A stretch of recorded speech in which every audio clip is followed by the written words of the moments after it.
Peta naloga. Ali so spodnje izjave pravilne?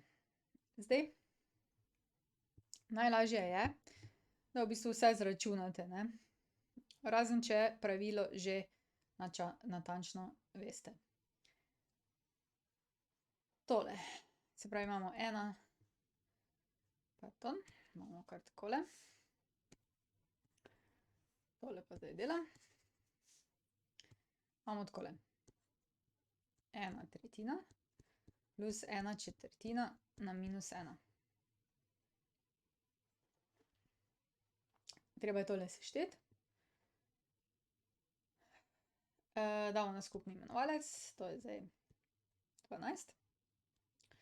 4/12 plus 3/12 na -1. To je zdaj 7/12 na -1. Kaj pomeni na -1? To je obratna vrednost, se pravi, da obrnemo na 12 sedmin. 3 plus 4 je pa 7. In kaj ugotovimo?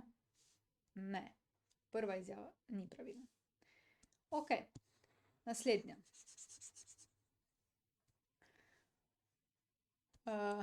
X minus 4 pa vse skupaj na 9. Kaj moramo narediti s tem? Ja, če je potenca na potenco, osnovo prepišemo, eksponente zmnožimo. Je -36. In to ni enako x na 5. Se pravi, to je tudi ne. Poglejmo naslednjo. Imamo zdaj x na -2, y na 3 na -2. Tu med njima je množenje, zato vsako posebej potenciramo. Ko potenciramo, osnovo prepišemo, eksponente zmnožimo. Je -2 krat -2 je 4, y na 3 pa na -2, to je y na -6. Pogledamo na drugi strani, x na 4, y na -6. Ta je pa prava. Okej. Tole imamo x na kvadrat plus 1 v oklepaju na 0, če se ne vidi dobro mogoče. Karkoli na 0 je 1. In je to tudi prav. Okej, dobro, zdaj smo to naredili tako, kot se reče. Če za kako stvar nimate pojma, potem vsekakor odkrožite odgovor, ne.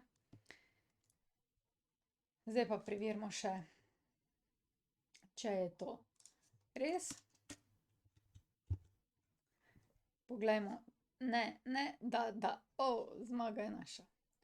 Super. Naj vas še enkrat spomnim, da bi mi veliko pomenilo, če se naročite na moj kanal. Ker grem zdaj do 1000 naročnikov. Hvala vam vsem, ki ste. Pa tudi kak like ne škodi, ne.